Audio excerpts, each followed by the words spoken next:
안녕하세요. 저는 지금 고3, 중1 두 아이를 혼자 키우고 있어요. 매번 여기 사연을 들으면서 같이 화도 내고 답답해 하기도 하고 응원도 하고 그랬는데 오늘은 제가 여러분께 위로도 듣고 조언을 듣고 싶어서 이렇게 사연을 보내요. 저는 남편과 2년 전에 이혼했어요. 처음에 이혼을 결심할 때는 정말 막막하고 잘 살 수 있을까 하는 걱정이 많았어요. 사실 여자 혼자 두 아이를 키운다는 건 쉬운 일이 아니잖아요. 하지만 아이들의 적극적인 지지와 도움 덕분에 이혼을 결심하고 지금은 우리 세 명이 똘똘 뭉쳐서 전보다 더 행복하게 살고 있어요. 이혼이라는 것이 좋은 이야기는 아니지만 그래도 용기를 내어 저의 이혼 이야기를 한번 해볼까 해요. 저와 남편은 결혼하고 나서 원래 살던 곳이 아닌 다른 지역으로 이사를 하고 바로 아이를 가졌어요. 아이가 태어난 후 친정이나 시댁이 다 멀어서 도움을 받을 수 없던 상황인지라 저는 집에서 아이를 돌보게 되었고 남편은 기존에 다니던 회사를 거리상의 문제로 관두고 제 친척 오빠가 운영하는 신발 가게에서 일하게 되었어요. 친척 오빠는 제게는 친절하고 재밌는 사람이었지만 일할 때는 아주 엄하고 예민한 사람이었어요. 그래도 남편에게는 알게 모르게 보너스를 많이 챙겨주기도 하고 아이가 갑자기 많이 아프거나 급한 일이 생기면 편의를 많이 봐주기도 했어요. 그러나 남편은 친척 오빠의 운영 방식에 불만이 많았어요. 하지만 둘째 아들이 아직 어리고 앞으로 애들 앞으로 나갈 돈이 한창이니 어쩔 수 없이 참고 꽤 오랫동안 일하다가 도무지 힘들어서 못 해먹겠다며 친척 오빠와 한바탕 크게 싸우고 관두었어요. 그 후 남편은 자신의 친척이 운영하는 공장의 공장장으로 들어가야겠으니 당시 살고 있던 서울에서 경기도로 이사를 하자고 하더라고요. 그 당시 큰딸이 중3이었고 둘째 아들은 초등학교 4학년이었어요.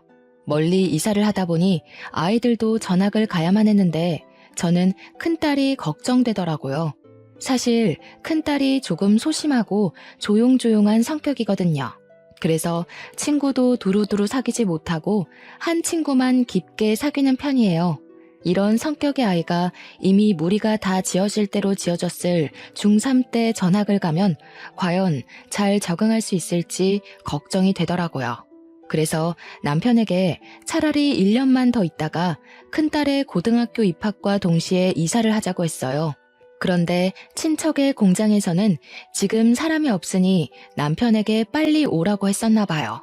그래서 어쩔 수 없이 남편은 경기도 친척의 집에서 살고 저와 아이들은 서울에서 살다가 1년 뒤에 경기도로 이사하기로 했어요.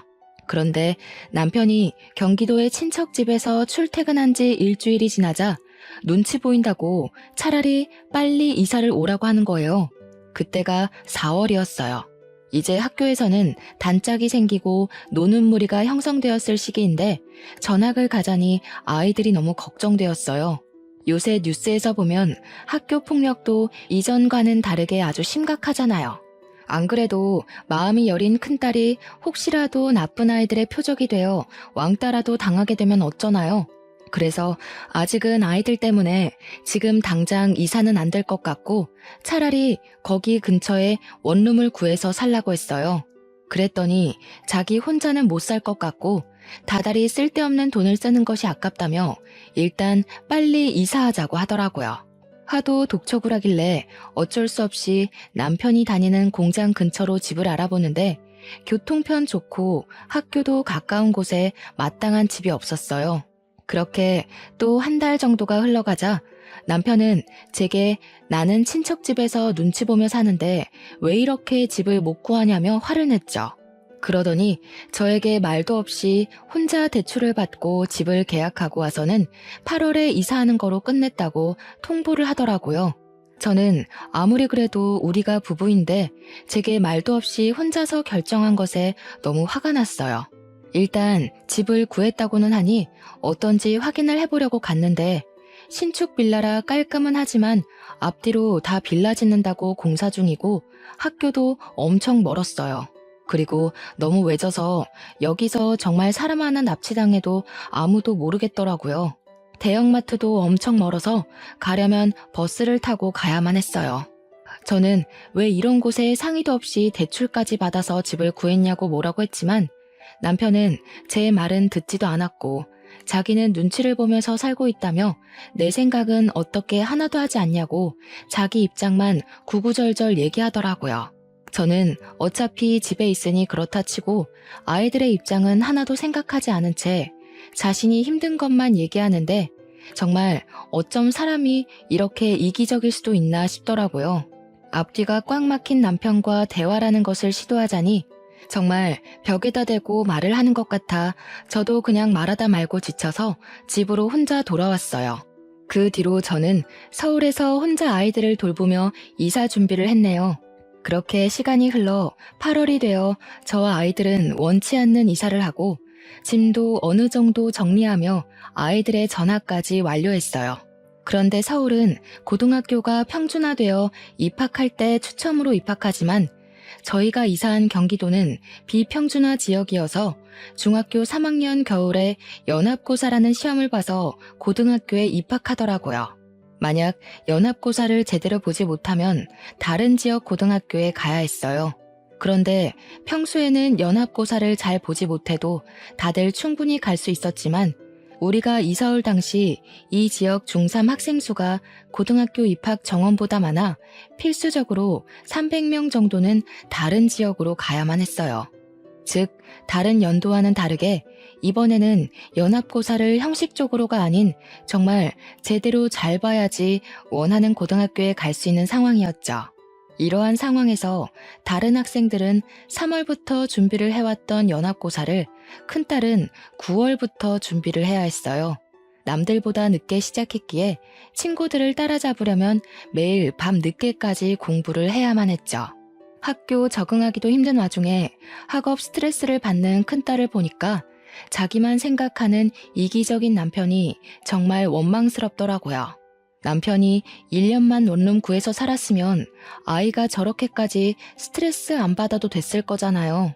이제 고작 16살밖에 되지 않은 저 체구도 작은 아이가 극심한 학업 스트레스로 잠도 못 자고 위장병까지 와서 밥도 제대로 먹지 못했어요.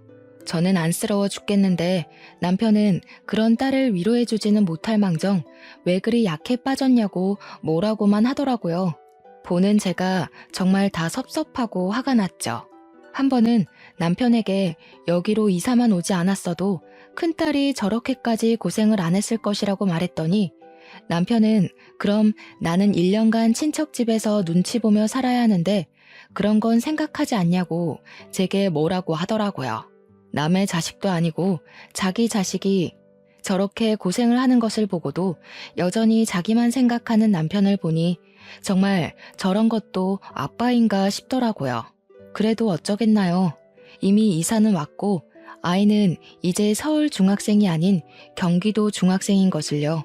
정말 많은 걱정을 했지만 큰딸이 제 생각보다 내면이 강한 아이였는지 학교에서도 절친이 생기며 적응을 완벽하게 잘했고 이어지는 중간고사에서도 전교 10등 안에 들었어요. 그 후에도 학교 생활을 무난하게 했습니다. 연합고사도 짧은 시간 준비했음에도 좋은 성적이 나와 집 근처에 원하는 고등학교로 입학할 수 있었어요. 둘째 아들도 성격 좋은 활발한 아이라 진작에 학교에 잘 적응하여 친구들도 잘 사귀고 선생님께도 귀염받고 잘 다녔네요. 이렇게 아이들에 대한 걱정이 한시름 놓이니 우리 집 가정 형편이 걱정되었어요. 남편이 돈을 벌기는 하지만 아이들이 커가고 점점 지출이 늘어나기 시작하면서 저도 이제는 돈을 벌어야겠다는 생각이 들더라고요. 그런데 지인들이 없는 이곳에서 오랫동안 경력이 단절된 저를 써주는 곳은 아무 곳에도 없었어요. 한 달간 정말 많은 곳에 이력서를 넣은 결과 일식집에서 근무할 수 있냐고 연락이 왔죠. 오후 5시부터 새벽 3시까지 홀서빙을 하는 일이었는데 급여도 나쁘지 않았고 가게도 깔끔하고 사장님과 직원분들도 다 좋아 보였어요. 다만 가게가 조금 멀리 있어서 새벽에 퇴근이 걱정되더라고요. 이 부분에 대해 말씀드렸더니 사장님이 집 앞까지 퇴근을 시켜주실 수 있다고 해서 바로 출근을 하게 되었어요. 그렇게 한 달 정도가 지났어요. 처음으로 새벽까지 일하니 몸이 고되기는 했지만 그래도 적지 않게 돈을 벌고 사람들도 다들 잘해주니 좋았어요. 그런데 제가 일을 하기 시작한 후로 남편이 아예 생활비를 주지 않더라고요.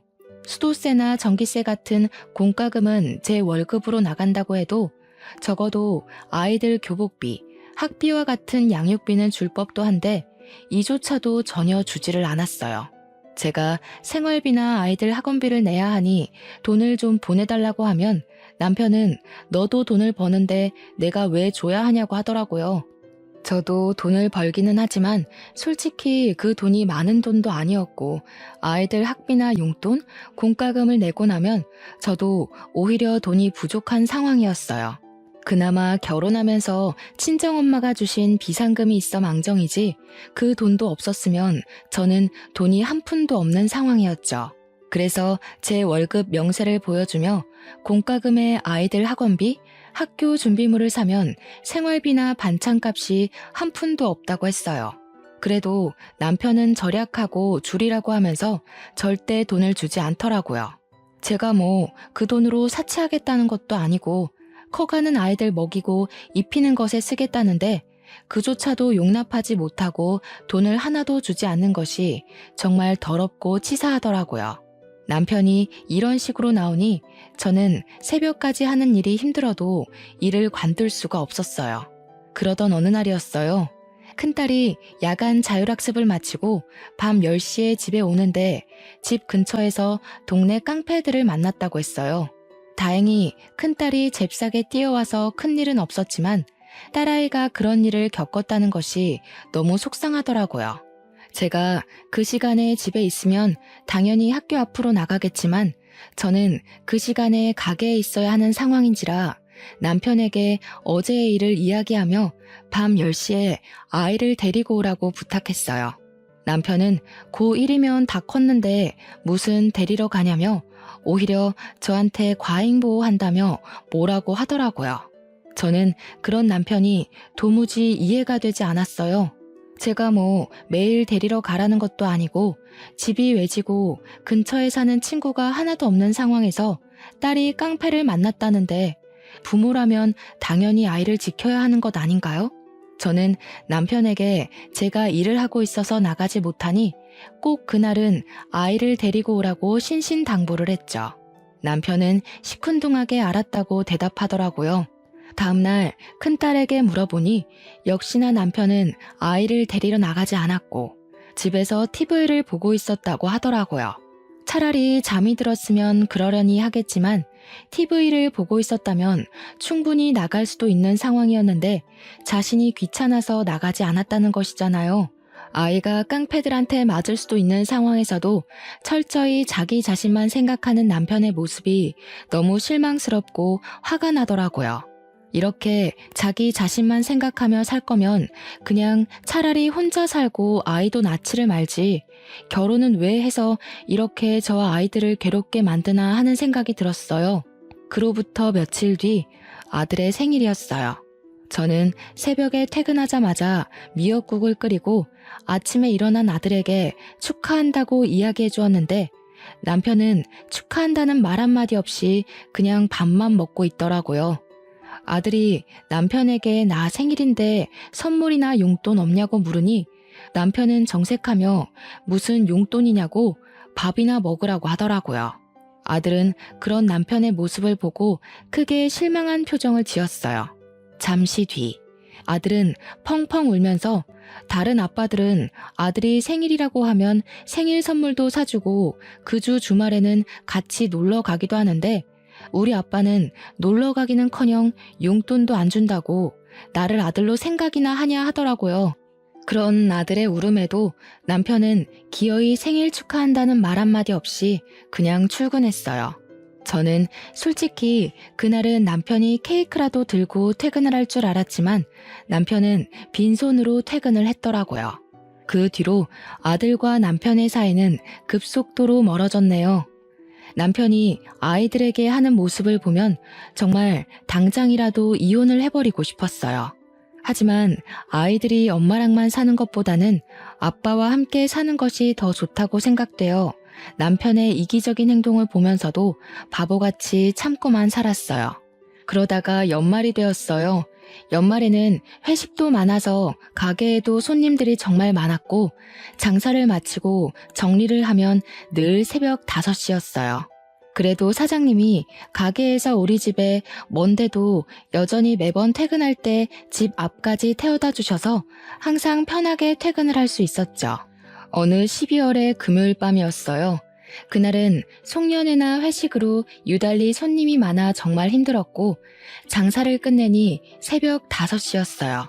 정말 피곤한 몸을 이끌고 사장님 차를 타고 퇴근을 했는데 남편이 그 시간에 안 자고 거실에 앉아 있더라고요. 왜 안 자고 있냐고 물었더니 남편이 저를 아주 매섭게 노려보며 화를 냈어요. 너 이 시간까지 그놈이랑 같이 있었지? 애들도 있는데 잘하는 짓이다. 무슨 소리야? 나 지금까지 가게에서 일하다 왔어. 거짓말하지 마. 내가 방금 너 그놈 차에서 내리는 거 다 봤어. 그리고 원래 3시에 끝나잖아. 지금 6시야. 지금까지 그놈이랑 같이 있었잖아. 아니야? 요새 연말이라 손님들 많아서 늦게 끝난다고 얘기했잖아. 그리고 그분은 사장님이야. 새벽에 택시비도 비싸고 잘 잡히지도 않으니까 집 앞까지 태워다 주는 거라고. 그럼 왜 너만 그 차에서 내려? 다른 직원들은 어디에 가고? 그리고 내가 오늘만 본 줄 알아? 어제도 지난주에도 그 차에서 내리는 거 내 두 눈으로 똑똑히 봤어. 이게 불륜이지 뭐야? 사장이랑 바람 피우는 불륜녀. 일하고 오느라 피곤한 나에게 남편은 사장님과 바람 피우는 불륜녀라며 말도 안 되는 의심을 하고 소리를 지르며 화를 냈어요. 하지만 저는 정말 맹세코 사장님한테 다른 마음 품은 적이 단 한 번도 없었고 무엇보다 가게에 사모님이 함께 계셨어요. 제가 만약에 사장님과 불륜을 저질렀다면 이미 그 가게에서 잘렸겠죠. 그리고 사장님이 저만 태워다 주는 게 아니라 전 직원 다 태워주는데 우리 집이 가게에서 제일 멀어서 제가 제일 늦게 내리는 것 뿐이거든요. 그런데 남편은 제가 사장님 차에서 단둘이 있다가 내렸다는 사실 하나만 가지고 불륜을 의심하고 있었어요.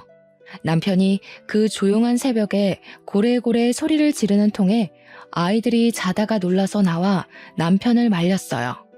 아이들이 울면서 그만하라고 소리를 지르니 남편이 그냥 집 밖으로 나가버리더라고요.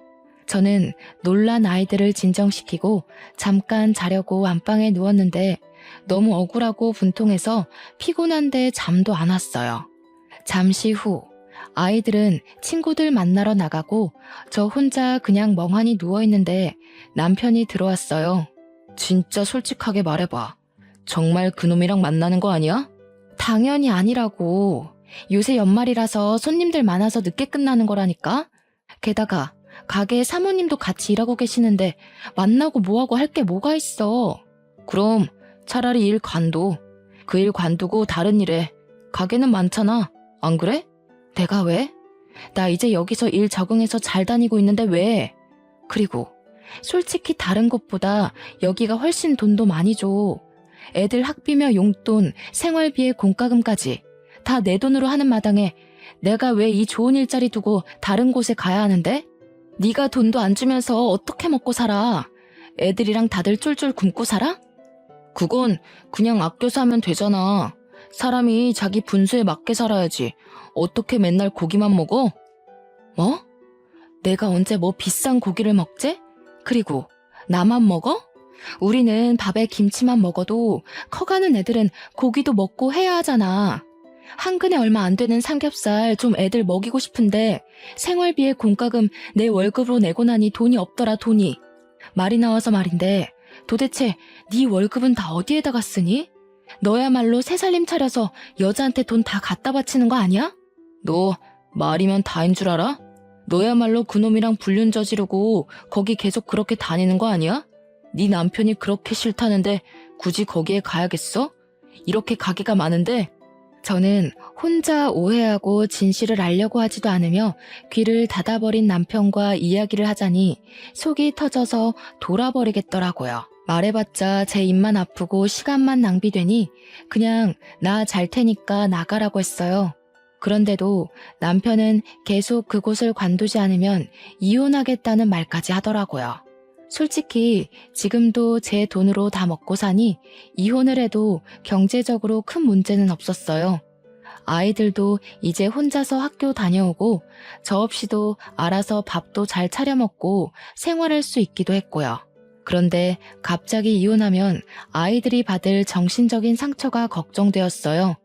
특히 감정이 예민한 큰딸은 더 큰 상처를 받을 것 같았어요. 그래서 일단은 아이들이 성인이 될 때까지는 남편이 저래도 참고 그냥 한 귀로 듣고 한 귀로 흘리며 기다려야겠다고 생각했어요. 남편은 그 뒤로도 계속 저를 의심했죠. 그러나 여기만큼 급여를 잘 주고 사람도 좋은 곳을 찾지 못해서 저는 의심을 하든 말든 그냥 계속 다녔어요. 사실 제가 일식집에서 정말 다른 남자를 만난 것도 아니고 사장님과 눈이 맞은 것도 아닌데 남편이 오해한다는 이유 하나만으로 이렇게 좋은 직장을 관둘 필요가 전혀 없잖아요. 무엇보다 남편은 생활비를 일절 주지 않았어요. 제가 만약에 남편의 말대로 여기보다 급여는 훨씬 적은 곳으로 간다고 해서 생활비를 줄 것 같지도 않았거든요. 어떤 핑계를 대서라도 생활비 한 푼 안 줄 사람이란 것을 알기에 더더욱 관둘 수가 없었어요. 그렇게 매일 싸움으로 지쳐가던 어느 날이었어요. 하루는 일하는데 새벽 2시에 큰딸에게 전화가 왔어요. 아빠가 이 시간에 집에 없다는 거예요. 일단 알겠다고 하고 남편에게 전화했어요. 그런데 받지를 않더라고요. 전화를 끊고 다시 일하려는데 사장님이 저를 부르더니 살 것이 있다고 잠깐 편의점 좀 다녀오라고 하셨어요. 저는 가게에서 나와 편의점으로 향했어요. 편의점을 가려면 큰 신호를 건너 아파트 단지 앞까지 가야 했죠. 아파트 단지 앞으로 걸어가는데 저 멀리 남편과 웬 여자가 팔짱을 끼고 걷더라고요. 저는 남편을 부르려다가 뭔가 이상해서 이게 무슨 상황인지 지켜보기로 했어요. 그 둘은 팔짱을 끼고 아파트 안에까지 들어갔어요. 저는 계속 쫓아가서 몇 동으로 들어가고 몇 층으로 올라가는 집까지 알아냈어요. 그리고 저도 바로 따라 올라갔죠. 엘리베이터를 타고 해당 층에서 내리니 그 층에 2개의 집이 있더라고요. 오른쪽의 집은 아예 불이 꺼져 있었고 왼쪽 집은 불이 켜져 있었어요. 현관에 귀를 살짝 대보니 남편과 여자의 대화 소리가 들리더라고요. 저는 이 집에 남편이 있다고 확신하고 벨을 눌렀죠. 여자가 먼저 누구냐고 묻길래 일부러 말을 안 하고 가만히 있었어요. 제가 조용히 있다가 다시 벨을 누르니 남편이 누군데 이 시간에 벨을 누르냐고 화를 내며 현관문을 열었어요. 그런데 제가 그 앞에 서 있는 모습을 보고 깜짝 놀라더라고요. 네가 왜 여기 있어? 이 집은 어떻게 알고 온 거야? 너야말로 집에 있어야 할 이 시간에 이 집에 저 여자랑 왜 있니? 희진이가 전화 왔더라. 새벽에 잠깐 깼는데 네가 없다고. 아, 이렇게 2집 살림해서 우리 아이들 키울 돈이 없었니? 그래? 그래놓고 나한테 불륜을 저지르니 마느니 방귀 낀 놈이 성낸다더니 딱 그 꼴이네. 여보, 누구야? 누구길래 이렇게 화를 내? 아이 이야기는 또 뭐고? 여보? 지금 상황 보면 모르시겠어요? 이 사람 원래 저랑 결혼해서 애가 2이나 있는 유부남이에요. 뭐 어차피 저는 이 사람 성격에 질려서 이혼하려던 참이었으니까 그쪽이 이 남자를 가지든 말든 알아서 하세요. 서영아, 아니야. 이 사람 옛날에 한번 만났는데 정신이 좀 오락가락해. 허언증도 있고 좀 그래. 이 시간에 이렇게 다니는 거 보면 모르겠어? 그렇게 병원을 가라는데도 가지도 않고 그러네. 그니까 서영이는 상관하지 마. 알았지? 그냥 정신 나간 여자야. 남편은 저를 정신병자 취급하며 정신 나간 여자라고까지 했어요. 지금 생각해보면 딱히 틀린 말은 아니었던 것 같아요.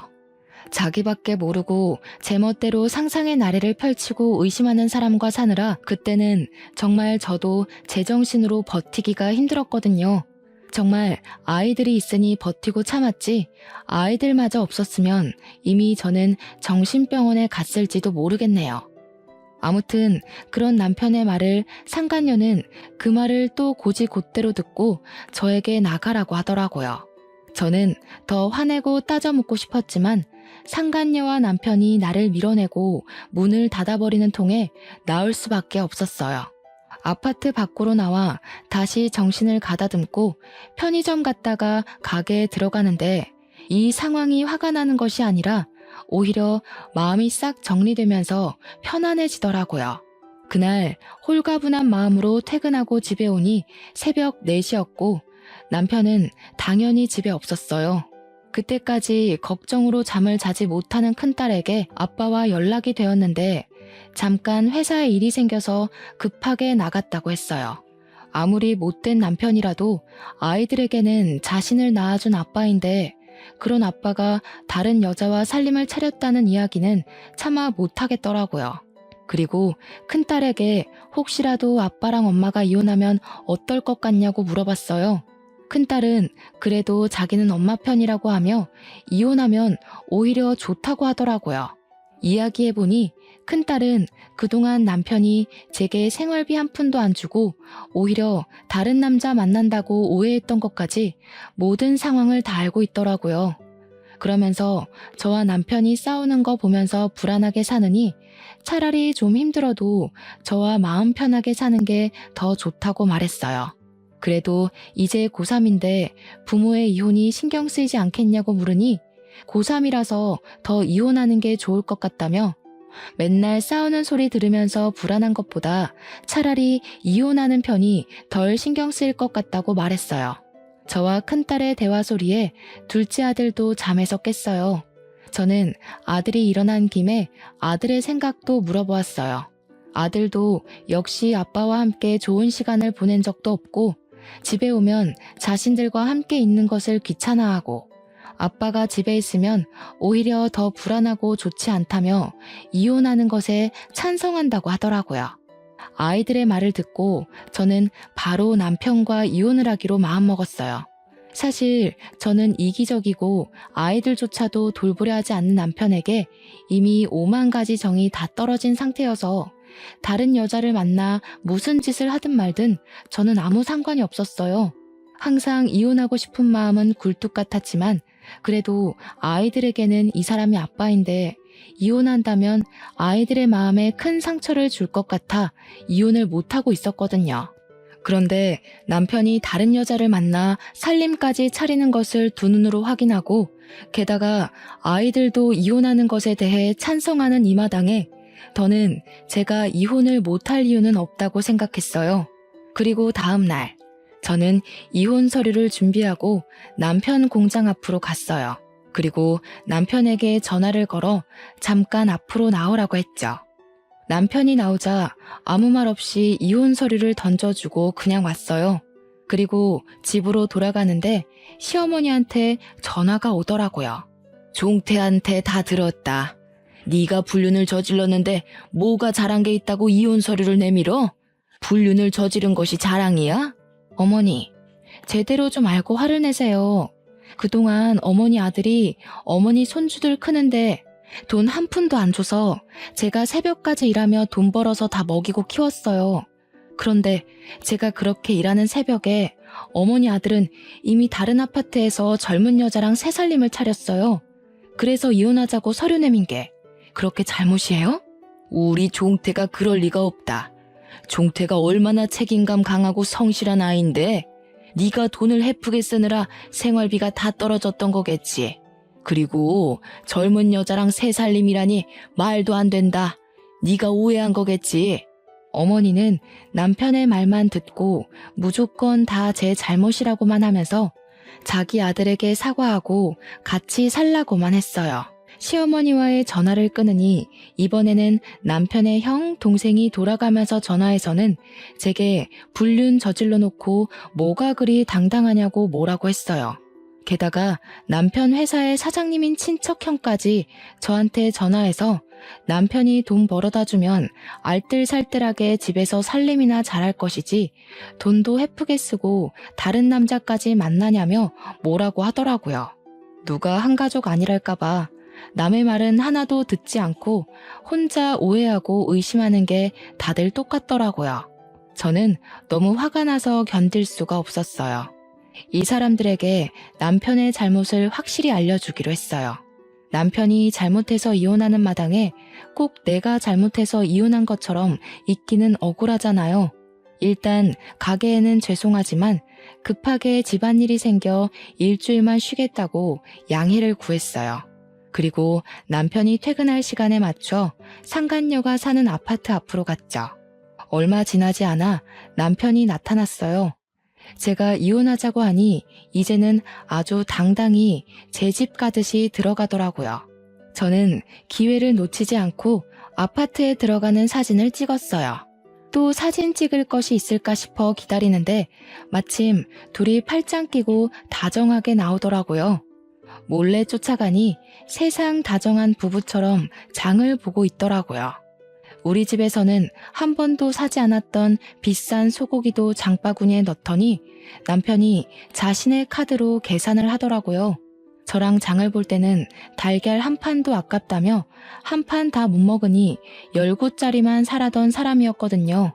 마트에서도 둘이 딱 달라붙어서 시식 코너에서는 서로 먹여주기도 하며 장을 보는데 볼수록 가관이더라고요.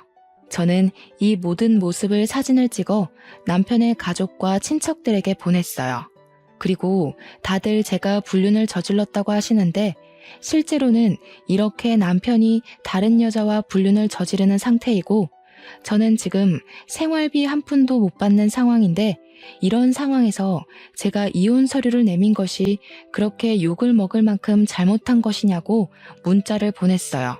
그렇게 문자를 보내고 집에 들어와 쉬고 있는데 남편에게 전화가 왔어요. 너 제정신이야? 아무리 그래도 그렇지 어떻게 내가 서영이랑 만나고 있는 사진을 그렇게 다 보내? 네가 보낸 사진과 문자 보고 우리 엄마 충격으로 쓰러지셨어. 어떡할 거야? 네가 나보고 정신 나간 여자라며. 정신 나간 여자가 무슨 짓인들 못할까? 그리고 너네 가족한테 내가 불륜 저질렀다고 얘기했더라? 내가 진짜 불륜이라도 저질렀으면 이렇게 억울하지라도 않지. 네가 잘못했는데 왜 내가 욕을 먹니? 어머니 일은 안타깝지만 어머니 쓰러지신 게 네 잘못이지 내 잘못은 아니잖아. 안 그래? 사실 시아버지가 지금은 돌아가셨지만 젊은 시절 그렇게 바람을 피우고 다니셨다고 해요. 정말 여자 문제, 돈 문제로 시어머니가 마음고생을 말도 못하게 하셨죠. 그런데 아버지를 절대 닮지 않겠다고 다짐했던 아들이 자기 남편과 똑같은 짓을 하고 이혼당하게 생겼으니 그 충격에 쓰러지신 거죠. 어머니께서 쓰러지신 것은 너무 안타까운 일이지만 이 와중에도 남편은 자신의 잘못은 생각하지도 않고 무조건 다 제 탓으로 돌리더라고요. 그 모습을 보니 정말 이 사람은 상종해서는 안 될 사람이라는 생각이 들었고 이런 사람을 믿고 결혼 생활을 한 저의 지나간 시간이 너무 아깝게 느껴졌어요. 지금 생각해보면 남편과 결혼할 당시 저의 눈이 단단히 삐었던 것 같아요. 그리고 다음날 시어머니가 눈을 뜨지 못하고 돌아가셨다는 소식을 들었어요. 저는 남편의 얼굴이 보기 싫어 장례식장에도 가기 싫었지만 그래도 평소에는 시어머니가 잘해주시기도 했고 마지막 길을 가시는데 찾아가지 않는 것도 예의는 아닌 것 같아 어쩔 수 없이 장례식장으로 향했어요. 그래서 장례식장 안으로 들어섰더니 어디선가 싸우는 소리가 들리더라고요. 그런데 목소리가 뭔가 익숙해서 싸우는 소리를 따라가 보니까 남편이 자신의 가족, 친척들과 어머니의 영정사진 앞에서 크게 다투고 있었어요. 가만히 들어보니 제가 어제 보낸 사진과 문자에 관한 내용을 가지고 다투고 있더라고요. 남편의 가족들과 친척들은 문자의 내용을 남편에게 보여주며 아버지가 어머니를 얼마나 힘들게 했는데 그 모습을 보고 자란 네가 어떻게 그럴 수 있냐고 다들 남편에게 한 소리를 하고 있었어요. 그 사이에서 남편은 아니라고 다들 오해하고 있다고 해명을 하고 있었죠. 그러다가 제가 장례식장 안으로 들어서니 남편이 저를 보고 화를 버럭 내며 오더라고요. 네가 여기에 왜 와? 다른 사람들한테는 다 보내도 우리 엄마한테는 보내지 말았어야지. 네가 우리 엄마를 죽인 거야. 네가. 불륜이나 저지른 주제에 잘도 돌아다닌다. 그놈의 불륜. 막말로 내가 사장님이랑 불륜을 저질렀던 증거라도 있어? 내가 사장님 집에 단둘이 들어갔다거나 손이라도 잡았거나 팔짱이라도 낀 증거라도 있냐고. 자기는 서영이라는 년이랑 팔짱도 끼고 살림도 차리고 할 것 다 했으면서 너야말로 불륜을 저질러 놓고 뭘 잘했다고 행패야? 저는 어지간하면 싸우지 않으려고 했지만 아직도 자신의 잘못을 인정하지 못하고 뻔뻔하게 구는 남편의 모습에 화가 나 결국 어머니의 영정사진 앞에서 크게 화를 냈어요. 저와 남편의 말다툼이 점점 심해지자 모든 친척이 와서 말렸어요. 저도 어머니께서 돌아가신 마당에 이렇게 싸우는 것은 아닌 것 같아서 그만하고 어머니께 인사만 드리고 바로 돌아왔네요. 그리고 장례가 마친 후 우리는 바로 이혼을 진행했어요. 이혼하기까지 남편의 잘못이 매우 컸기에 저는 위자료를 받고 비교적 빨리 이혼을 할 수 있었어요. 집은 남편 명의였으니 저와 아이들은 살던 집에서 나와 학교 근처에 새로운 집을 구했어요. 집이 작아져서 아이들이 실망할까 걱정했지만 다행히도 아이들은 학교가 가까워서 좋다고 말했어요. 이렇게 저와 두 아이는 이사를 하고 나서는 한 번도 큰 소리 내지 않고 우리끼리 알콩달콩 재밌게 살았어요. 경제적으로 넉넉하지 못하고 저도 일하는 것이 힘들기는 했지만 그래도 의심하는 남편이 없이 마음 편하게 지낼 수 있으니 너무 좋더라고요. 그렇게 한 달 정도가 지났어요. 갑자기 전 남편에게 전화가 왔어요. 저는 받기 싫었지만 이 인간이 무슨 이야기를 하려고 하나 궁금해서 받아봤더니 잠깐 일이 있다고 만나자는 거예요. 저는 당연히 싫다고 하고 그냥 끊어버렸죠. 그러고 나서 집에서 쉬고 있는데 누가 문을 뚝뚝 두드리더라고요. 문을 열어보니 전 남편이었어요. 그때가 평일 낮이라 회사에 있을 시간일 텐데 거짓골이 돼서 제 앞에 서 있더라고요. 제게 잠깐 집에 들어가도 되냐길래 저는 너랑 편하게 앉아서 말할 사이냐며 얼굴만 봐도 구역질나니까 그냥 여기 서서 이야기하라고 했어요. 나 배가 너무 고프고 돈도 한 푼도 없는데 들어가서 밥 한 끼만 주면 안 돼? 너 회사 다니면서 번 돈 있잖아. 그리고 밥은 서영이라는 년한테 차려달라고 할 것이지. 왜 여기 와서 달래? 걔가 전문 꽃뱀이었어. 이 말 저 말로 꼬시면서 내가 번 돈 족족 빼가고 집도 다 갖고 튀었어. 꼬락선이 참 좋다. 걔 앞에서 내가 정신 나간 여자니 상대하지 말라고 할 때는 언제고 결국에는 그 여자한테 다 빼앗겼니? 그럼 네 잘난 형이랑 동생한테나 가봐. 형이랑 동생도 어머니 장례식 후에 엄마가 그렇게 아빠 때문에 고생한 거 알면서 어떻게 아빠랑 똑같은 짓을 했냐고 나한테 영 끊자고 했어. 그 뒤로 연락도 안 되고 집에 가도 문을 안 열어줘. 회사에서도 소문 퍼져서 해고당하고 다른 회사에 가보려고 해도 이미 소문이 퍼져서 그런지 다들 오지 말래. 나 정말 오갈 데도 없는 거지 신세가 됐어. 그래도 우리 애들도 있는데 자선사업 한다 생각하고 나 좀 봐주라. 응? 내가 이렇게 무릎 꿇고 싹싹 빌게. 그래서 이제 와서 나보고 네 밥이라도 차려달라고? 진짜 너 뻔뻔하다. 기억 안 나? 너 내가 일한 뒤로 생활비 부족하다고 말해도 돈 한 푼도 주지 않던 사람이야. 그런데 그럼 너한테 내가 왜 밥을 차려줘야 하니? 그래도 내가 아이들 아빠인데 너무한 거 아니야? 아이들이 아빠가 이렇게 거짓골로 다닌다고 하면 뭐라고 생각하겠어. 그렇게 아이들 생각한다는 사람이 야자 끝나고 오는 길에 깡패 만날 것 같아서 데리러 가라니까 TV나 보고 있었냐? 애들 생일은 알아? 네가 애들 생일에 미역국 끓이고 케이크라도 사준 적 있어?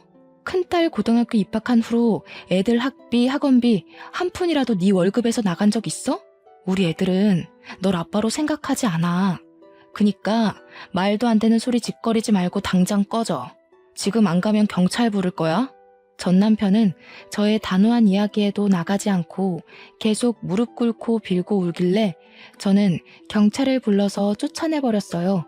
나가면서도 그래도 한때는 아이들 아빠인데 어떻게 이렇게 매정하냐며 뭐라고 하더라고요. 매정한 게 누군데 저에게 뭐라고 하니 참 기가 막히더라고요.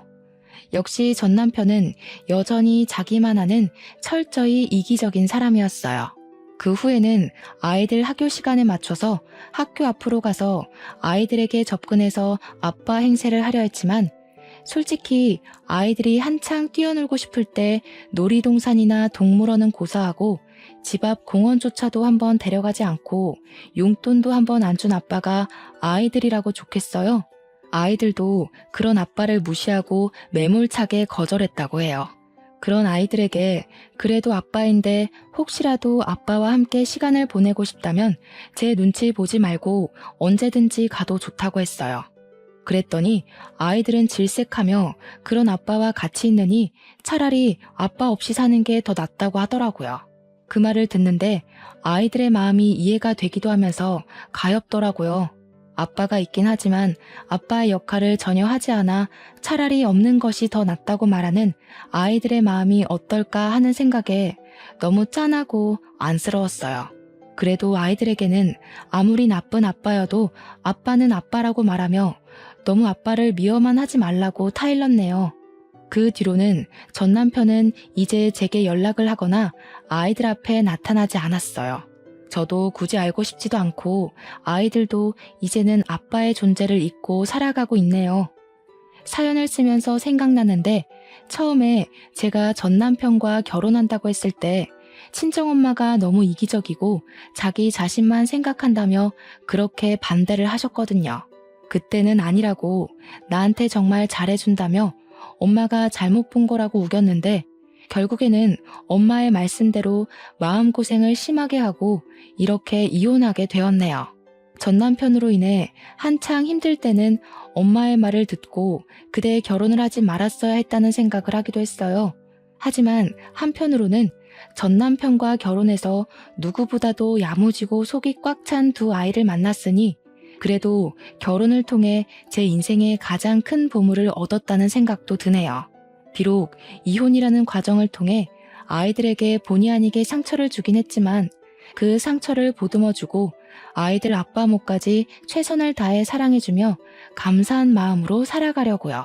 부디 저의 딸은 저와 같은 상황들을 겪지 않고 마음 잘 맞고 이야기 잘 들어주는 좋은 남편 만나 평생 행복하게 살면 좋겠네요. 마지막으로 한창 부모의 사랑이 필요할 시기에 사랑은커녕 부모가 싸우는 것만 보았지만 그래도 사고 한번 치지 않고 잘 자라고 있는 우리 아이들에게 진심으로 고맙고 사랑한다는 말을 전하고 싶네요. 이제 나이가 들어 새벽까지 일하기가 쉽지는 않지만 그래도 힘을 내보렵니다. 저는 두 아이의 엄마니까요. 지금까지 저의 사연을 들어주셔서 감사합니다.